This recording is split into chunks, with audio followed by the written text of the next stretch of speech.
Welcome back to the deep dive. You have handed us a spectacular stack of source material today. I mean, a massive, sprawling fantasy narrative. Oh, see here. It details a journey not just across a continent recovering from war, but across time itself. Exactly. We are plunging headfirst into the world of Kryn, specifically 2 years after the chaos of the War of the Lance, and following this terrifying conspiracy of ultimate ambition. All the way back to the height of its imperial arrogance, Mhm. the age of the king priest. Right. And this is really a deep dive into psychological engineering, but it's disguised as this big historical epic. That's a great way to put it. The sources give us this stunning, almost clinical look at the mental and emotional machinery that's driving this huge cataclysm. So our mission today, then, is to dissect the core motivations of 3 central figures. Yes, the devoted, almost fanatical cleric Crysania. The tormented, broken warrior Caramon. And of course, the terrifyingly focused mage, Raistlin Majere. We're basically watching a scheme unfold that was hatched through centuries of dark planning. It really feels like it's more than just a quest. It's an investigation into how deep faith and profound personal pain can be leveraged as the ultimate instruments of cosmic destruction. Yes, and to get that, you have to understand the foundations. We're operating in the world of Kryn, a place where the balance between good, neutrality, and evil is incredibly fragile. And where power is policed by this archaic system that was designed, ironically, to prevent exactly this level of ambition. That system being the tests of high sorcery. These mandatory trials, they're designed to break a mage's spirit and measure their capacity for compassion. The idea being that raw power shouldn't translate into dangerous megalomania. Exactly. And Raistlin survived his test, but at a cost that transformed him both physically and psychologically. And that's the key, isn't it? The sources show us that transformation wasn't a punishment. No, not at all. It was the critical prerequisite for his ascent. It became his greatest weapon against time, humanity, and even the gods themselves. So we're not just reading history here. We're figuring out why it was necessary to shatter the soul of a hero and weaponize the faith of a saint just to open one specific door in time. That's the mission. Okay, let's unpack the setup. Our deep dive begins where all knowledge resides, the great library of Palanthas. The home of Astinus, the timeless historian. He chronicles everything that happens on Kryn. What struck me immediately from the sources was this feeling of juxtaposition, of permanence and unease surrounding him. Well, the library itself is this island of quiet in a world defined by cyclical conflict. Astinus's study floor is marble, which suggests, cold, eternal fact. But it's covered by a rich rug of lamb's wool. Right, a small concession to temporary comfort. And Astinus himself is the ultimate impartial observer. He's described as handsome, but his face is instantly forgettable. Which feels like a design choice by the gods, doesn't it? To make sure he's just a neutral recording device? I think so, but his eyes. His eyes are described as dark, intent, aware, constantly moving, seeing everything. He sees everything, but he acts on nothing, which is, in its own way, almost a form of cruelty. It is, and the sources confirm the psychological effect of this perpetual observation on those around him. You have Bertram, the aesthetic. He senses change coming again. He feels the same historical anxiety he experienced during the War of the Lance 2 years prior. And he describes the vast collection of books as peaceful corpses resting in their tombs. He knows those corpses could wake up at any moment. So Bertram understands that even though Astinus records the past, he can't foretell the future. The future belongs to the gods and to chaotic mortals. But Bertram can feel the historical flow beginning to speed up. He can sense the future hurtling toward them. And it's this anxiety that's the emotional backdrop for when Crysania, our first central figure, makes her entrance. Crysania of Tyrrhenius, Yeah. the devoted cleric, described as pristine, cool, beautiful. But the sources immediately tell us she's defined by her energy and ambition. She has a swiftness and almost masculine length of her stride, which is very unusual for a high society Palanthian woman. Oh, absolutely. It suggests a rejection of the passive domestic roles expected of her. Her core motivation isn't just quiet faith. No, it's a zealous, consuming ambition for service. She viewed the church's mundane daily routines after the Great War as dull and mundane. She felt destined for something grand, world-changing. She vowed to sacrifice anything, even life itself, in the service of her beloved god, Paladine. And this boundless, directionless ambition leads her straight into the most dangerous target imaginable. Raistlin Majere, who she recognizes as the most powerful force for evil now living on the face of Kryn. She doesn't want to fight him. No, she intends to save him. She operates under this theological certainty that good redeems its own. And that, right there, is where her devotion turns into profound vulnerability. Crysania is so convinced of her own ability to manifest divine grace that she sees Raistlin's evil as just a challenge. A magnificent soul temporarily lost rather than a focused, calculated threat to her very existence. Her spiritual pride makes her the perfect mark. You know, I think we have to spend a moment on the brilliant irony here. Her ambition, this desire to achieve the highest possible service and change the nature of evil itself. It perfectly mirrors Raistlin's ambition to achieve the highest possible power and change the nature of the gods. They're two sides of the same coin of megalomania, just wearing different robes. Precisely. And Raistlin knows that raw ambition, regardless of its alignment, is the easiest thing to exploit. He simply had to provide Crysania with a stage. And a challenge grand enough to justify the sacrifice she was already eager to make. Exactly. Okay, shifting focus now. The narrative pulls back to the heroes we know from the war, and their recovery is, well, it's anything but glorious. No, it's not. Tanis Half-Elven returns to Solace, and the sources really emphasize the physical and emotional burden of his fame. He's weighed down by this gaudy panoply of his hero status. The Knight of Slumnia breastplate, the Wild Runner's sash, the Medallion of Karas. It's not armor anymore, it's a uniform of expectation. And he's carrying the weight of a painful past, specifically the memory of the death of Flint Fireforge, his oldest friend. He's forced to embody this fragile state of brotherhood that has blossomed since the war, where these previously isolated kingdoms, the elves, the dwarves, are now interacting. And he, the half-elf, is the living symbol of this new, awkward unity. He's struggling under the spotlight. Meanwhile, Riverwind, the plainsman, arrives, cloaked in furs, and he is instantly wary of all the commotion indoors. Riverwind is the ultimate pragmatist, a striking contrast to Crysania's spiritual questing. He has no time for existential crises or social maneuvering. His tribes are on the verge of war. And his focus is entirely on immediate tactical peacekeeping. He doesn't recognize the large historical or cosmic shifts happening. He only sees an immediate solvable problem. And this brings us to the most tragic figure in the room, and really the key to Raistlin's entire scheme, Caramon Majere. And the facade of the Inn of the Last Home hides Tika Wayland's despair. She is living in a waking nightmare. She dreads her friends discovering the secret, that her husband, the great hero, is a dead drunk. She thinks her life would be over.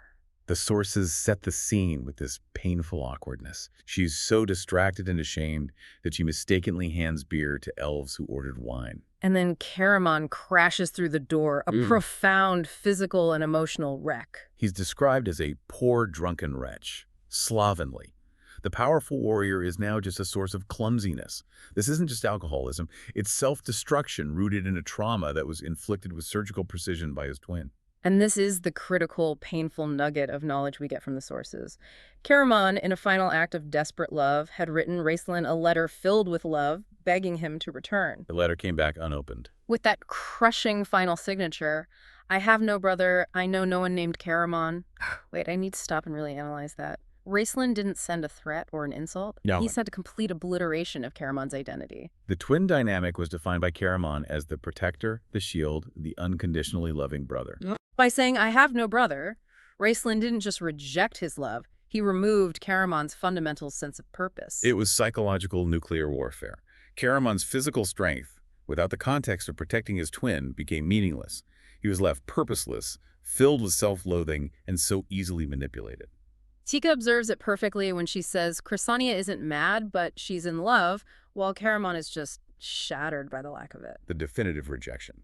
And this despair is the prerequisite for the role Raistlin needs him to play. A broken guard who will follow his brother anywhere out of a final, futile attempt to save him. So, with Caramon broken and Crysania weaponized, we move to the centerpiece of the conspiracy, Raistlin himself. And his immediate interaction with the zealous cleric who wants to save him. Crysania arrives expecting to meet this magnificent, terrifying embodiment of evil, but her initial reaction is just sheer disappointment. She sees only a frail, thin man, moving like a human of 90, leaning on a staff topped by a golden dragon's claw. That frailty is a calculated element of his perfection, isn't it? He wants pity. He wants her to believe he's weak enough to be redeemed. Absolutely. but the sources give us the truth immediately when he turns. She sees the terrifying true mark of his power, the two golden eyes shining from the depths of darkness. And the detail that confirms his entire struggle, those pupils are shaped like hourglasses. That visual is just crucial. It's the physical manifestation of the curse, or maybe the side effect of his power, that he gained in the Tower of High Sorcery. He literally sees time as constant decay. As he told his apprentice, Delamar, "I see time as it affects all things. Human flesh withers before these eyes. Flowers wilt and die. It is always winter in my sight."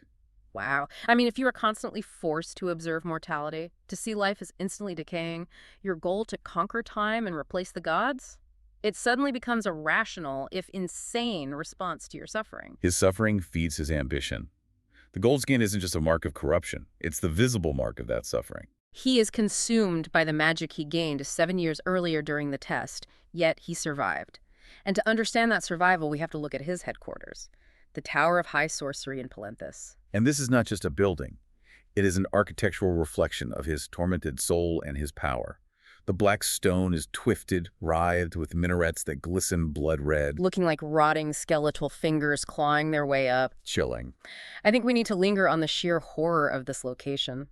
The perimeter of the tower is the Shoikan Grove, guarded by the accursed oak trees, which the sources confirm are the largest trees on Kryn. And this perpetual night is so feared that no mortal, not even the notoriously fearless Kender, dares approach. The entrance is permanently marked by terror, the impaled body of an evil mage who cast a dying curse, ensuring the grove remained a place of eternal suffering. And the sources quote Kitiara, who visits here, confirming that the grove pulses with everlasting life, everlasting misery and torment. The life is sustained only so the agony can continue. Even the ancient trees refuse to bend to the god's anger before the Cataclysm.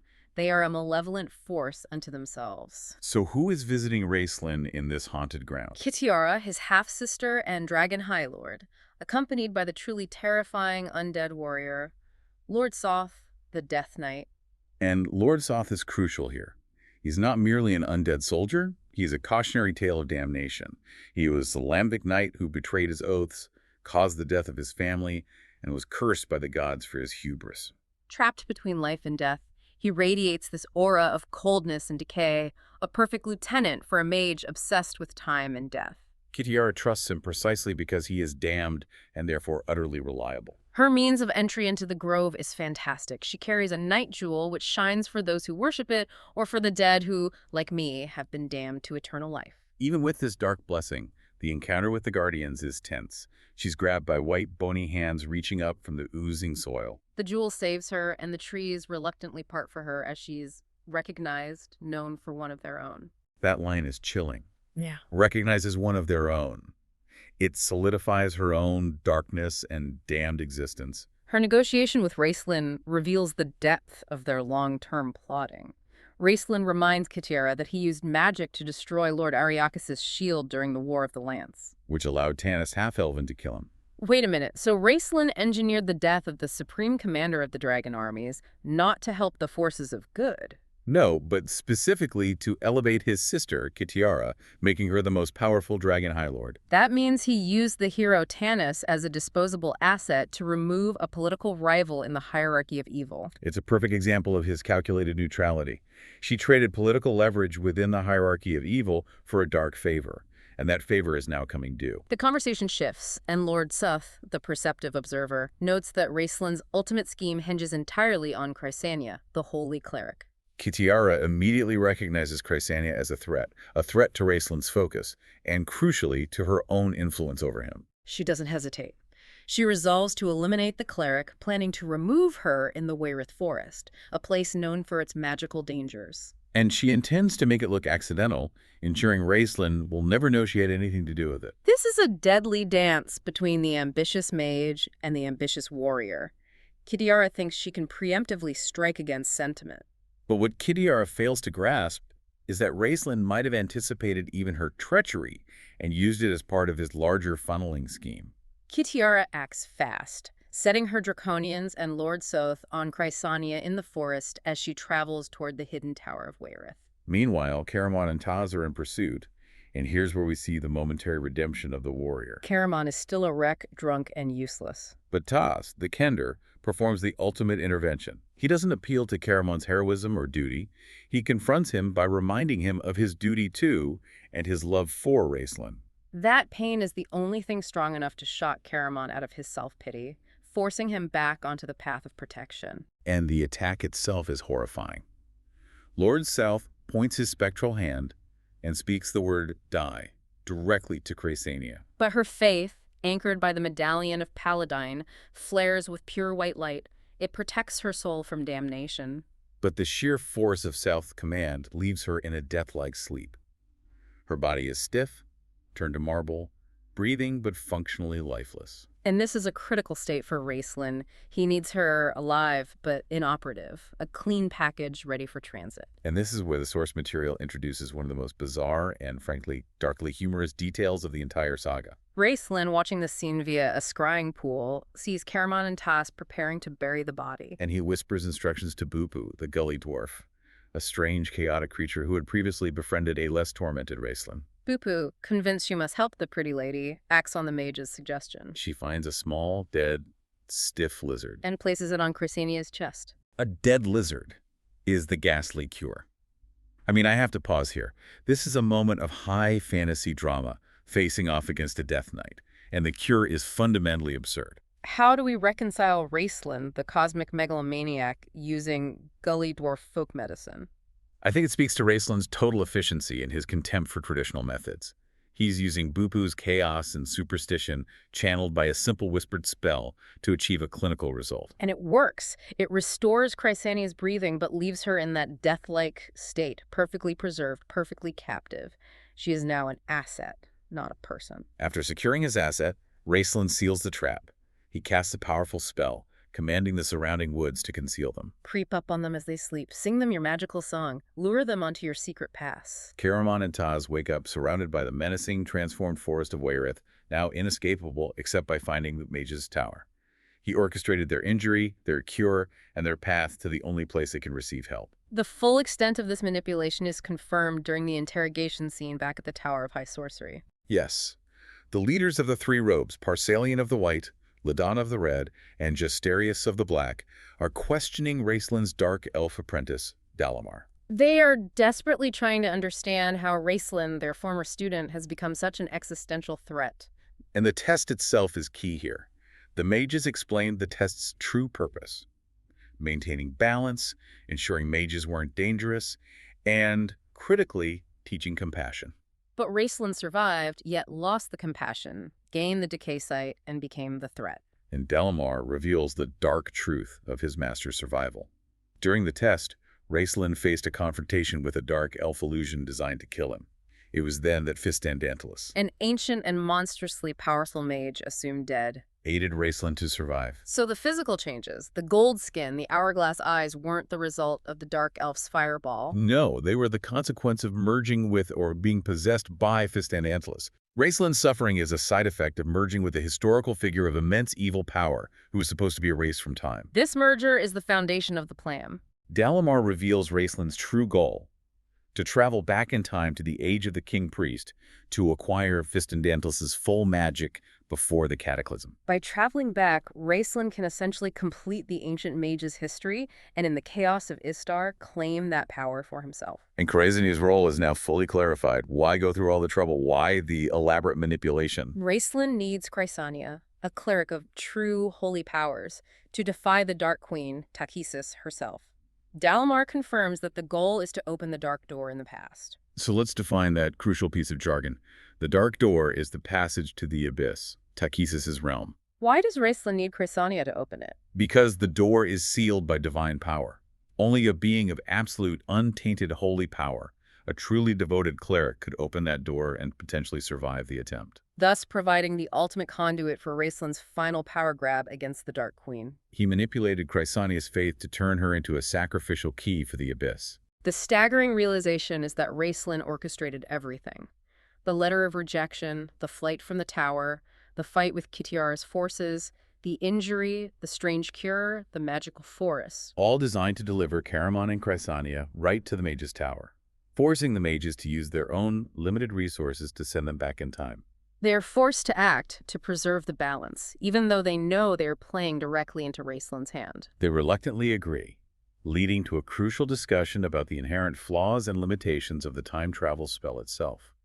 Tasslehoff reads the components, detailing specific, divinely mandated restrictions based on race. This is a major structural piece of lore. We learn that elves, humans, and ogres are allowed to travel because they were created by the gods and travel within its flow. Right, these races are accepted parts of the timeline, but certain races are explicitly forbidden because their creation was an accident unforeseen by the gods. And that forbidden list is critical.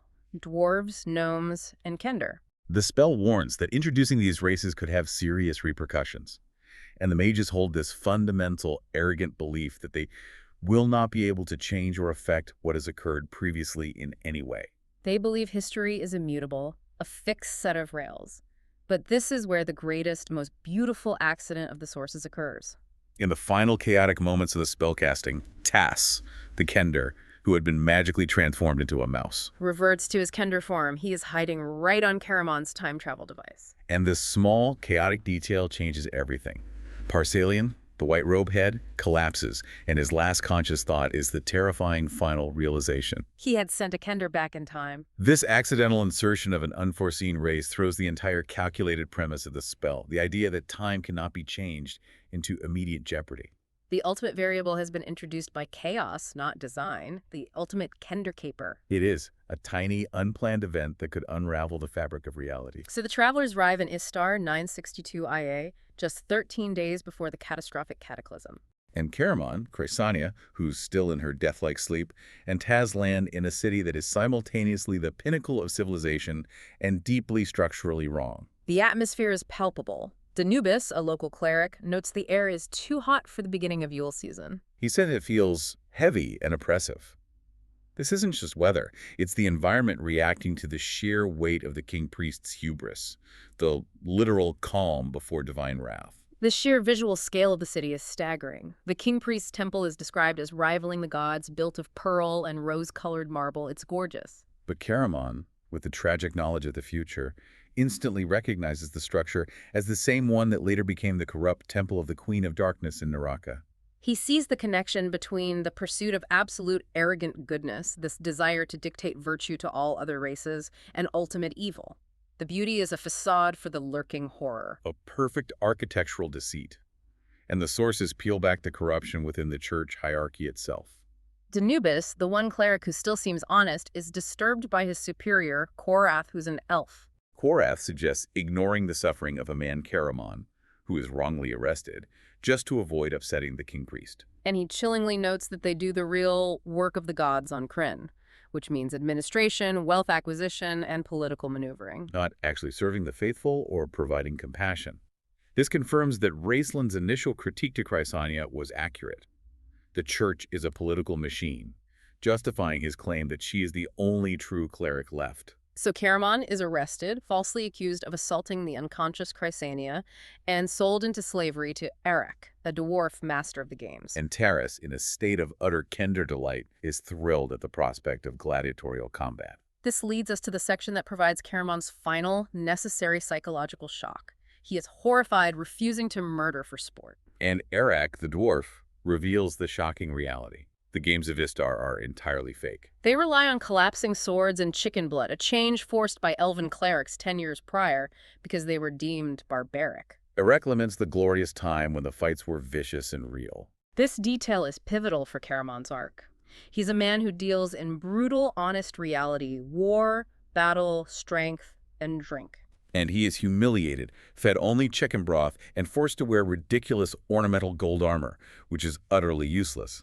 Butter would stop a knife sooner, he notes. The world Caramon understood, where heroism and strength had meaning, even in his drunken state, is revealed to be fundamentally dishonest and theatrical. And it's during this forced fake heroism that Caramon and Tass spot the dark mage they were sent to confront. He is Fistan Dantalus, the historical version. Handsome, not frail, with brown, cold eyes, radiating immense, confident power. Crucially, Fistandantilus is expecting them. Wasteland's manipulation has ensured that his historical counterpart, the source of his current power, is ready to receive the two unwitting time travelers. Fistandantilus is observing Caramon's humiliation, seeing the necessary final step in breaking the warrior down. Meanwhile, Crysania wakes up in the temple, healed by the king priest whom she still sees as pure light. And when she speaks of future events, Illiston, Gold Moon, the return of the true gods, her hosts regard her with pity and alarm. They think she's delusional. The deception is ready to collapse. Raistlin, now appearing in the powerful guise of Fistandantilus, meets Crysania. He doesn't directly challenge her core faith. No, he confirms her beliefs that the current Istar church is corrupt, obsessed only with politics and wealth. He validates her spiritual righteousness. And then he tells her the devastating truth of the impending night of doom. The gods are about to withdraw. The true clerics have already left Krynn. Danubis, the one honest cleric she found, is gone. Raistlin forces Crysania to realize she is the only true cleric left in the land. This is masterful psychological manipulation. He has stripped away every external source of spiritual authority, leaving her isolated and utterly reliant on her own power. She is the last beacon of hope she knows. He elevates her role to one of absolute essential service. The ultimate unmasking comes when Raistlin forces Crysania to look into the glorious artificial light surrounding the king priest. Her faith is so strong it initially defends her. But Raistlin's insistence breaks the illusion, and she sees the truth. The king priest is exposed as a man, only a man, with pale blue darting eyes and a terrified look. The illusion of the demigod collapses. He is not a representative of Paladin. He's just a frightened mortal, utterly corrupted by his own pride and desire for control. This exposure of institutional religious hypocrisy is Crysania's final necessary step toward accepting Raistlin's radical path. If the king priest is a fraud, only Raistlin, the acknowledged powerful evil, can truly defeat the Dark Queen. The time for posturing is over. The warnings of divine wrath begin immediately. Yule Day dawns, hot and breathless. The Yule roses wither in the temple garden, and the sky turns a strange, noxious, ugly green. That color of the sky is such a specific, sickening detail. It's the visible manifestation of the gods' disgust and rage beginning to boil over. And then comes the first calamity, the first warning. A direct physical manifestation of judgment. During the Gladiatorial games, a violent cyclone strikes the temple, wrapping its coils around one of the 7 magnificent towers, carrying the marble from its foundation and reducing it to hail. Meanwhile, back in his laboratory, Raistlin is physically suffering. He has fevered hallucinations due to the sheer anger of the Queen of Darkness, Tasslehoff. She senses the massive imbalance caused by the king priest and the interference of the time travelers. He is racing against the clock. His fevered state emphasizes the immense magical cost of his ambition. He confirms his objective to Crysania. He must escape this doomed time and travel forward to the one time in history when Tasslehoff is vulnerable, the War of the Lance period. And he needs Crysania's holy power now to ensure he can complete the merger with Fistandantilus and acquire the necessary power to challenge the Dark Queen in the future. Essentially to replace her in the pantheon of evil. And Crysania makes her fatal choice. She finds the desperate note from Parsalian. Your life or your soul gain one and you will lose the other. She knows she was sent to die, a necessary sacrifice. Yet, driven by her love, her obsession, she chooses Raistlin's path, believing she must help him defeat the ultimate evil. This is the triumph of Raistlin's manipulation. Crysania weaponizes her own faith against her own soul, accepting the risk of damnation. Because she is convinced that only she can provide the divine counterbalance needed for Raistlin's scheme to succeed. Simultaneously, Caramon is having his final, brutal moment of redemption. He recognizes the approaching cataclysm and tries to warn his gladiator friends Kiri and Ferragus. They refuse to flee, preferring death in the glorious Istar to the hunted, miserable life of a runaway slave. Their resignation is a mirror of Istar's decay. Then comes the betrayal that finally focuses Caramon's rage. The final bout is announced as a fight to the death. And Caramon is horrified when his partner, the barbarian, is killed by a real dagger. He realizes the games, the fake structure of his recent humiliation, are lethal again. And that Ararak, the dwarf master of the games, has betrayed him. The world he thought he understood is now fundamentally dishonest and lethal. This external betrayal is the shock he needed to snap him out of his self-pity and drinking. As the earthquake begins, the arena sways. We see the tragic final moments of his companions. Kiri reveals her true form as a Sirene, transforming into a gigantic she-bear to fight the immense ogre. rag. A spectacular moment of desperation. But Arak, the dwarf, fatally stabs the she-bear. In her final act, Kiri throws Arak onto the Freedom Spire, impaling him before the spire collapses into the fire pits. Caramon is left alone, gripping a real blood-stained short sword. The sources note he is finally focused and free from despair. Driven only by the psychic voice of his twin and a new, singular objective, stop Raistlin. He looks down at the sword and says softly, "You will answer for this, my brother."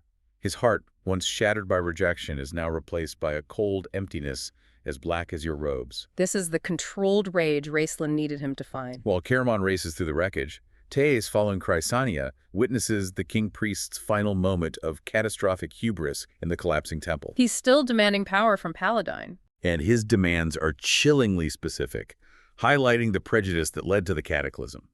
He demands power to destroy the ogre races, bring the wayward humans into line, find new homelands far away for the dwarves and kender and gnomes. Right up until the moment of his destruction, he confirms the inherent arrogance that doomed the world. He's demanding the removal of the very races the mages of high sorcery had deemed accidents. It's a terrible irony. The king priest and the mages, representing ultimate good and ultimate neutrality, shared the same structural prejudice against the unforeseen races. Suggests the systemic flaws in the very balance of Krynn were wider than just the king priest's arrogance. Absolutely. Caramon arrives at Fistandantelus's laboratory and confronts his brother, still seeing him in the powerful, handsome guise of Fistandantelus. Caramon, clear-eyed and resolved, raises his sword. And Raistlin, in a moment of utter cruelty and triumph, recognizes his twin's state. He notes Caramon survived Fistandantelus's test in the tower. And now survived Raistlin's test in Istar. The ultimate manipulator is confirming the success of his long-term psychological experiment. Raistlin activates the time spell, drawing Caramon and Crysania into the vortex.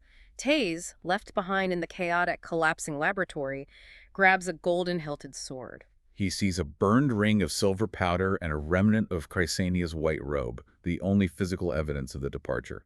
And Tess looks up into the chaotic, noxious green sky and sees the final horror of the Cataclysm. The sky begins to rain fire, the divine judgment has begun, and the travelers are hurled forward into an uncertain future, leaving the unintended kender variable behind in the past. Wow. This deep dive really reveals a sophisticated and deeply tragic plot.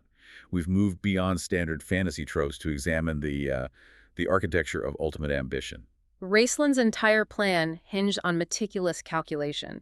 He needed the pure, potent power of the holy cleric Crysania to open the dark door. And he needed the leverage provided by the heartbroken twin Caramon to ensure Crysania was delivered precisely when and where needed. And the shocking reality is that the mage's apparent defeat and suffering during the tests years earlier was in fact an ultimate act of possession. Merging his spirit with Fistandantelus and providing the foundation for an ambition that spanned centuries, positioning him to challenge the gods themselves. He used love and faith as disposable tools, proving he understands human weakness better than any other force on Krynn. And the key takeaway for us, I think, is that Raistlin understood that the deepest form of knowledge and control comes not from brute strength, like Caramon, Or simple blind faith, like Crysania.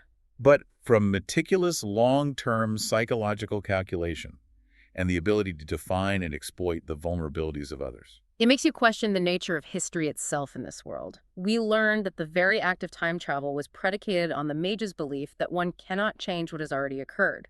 History, they thought, was immutable. This principle was supposed to protect the timeline. But if a forbidden race, the chaotic, unforeseen kender Tasslehoff, was accidentally thrown into that past by the chaos of the mages. And even though Tavis failed to use the time device to prevent the cataclysm, Does the mere presence of an unforeseen accident in the historical flow mean that the future they left behind is now fundamentally different? or is history truly as stubborn and immutable as the mages believed? The answer to that question will define the fate of Krynn, whether or not Caramon, Crysania, and Raistlin ever find their way back. It's a chilling thought. Is the world they return to already slightly or dramatically off kilter, all because of one small, unexpected kender?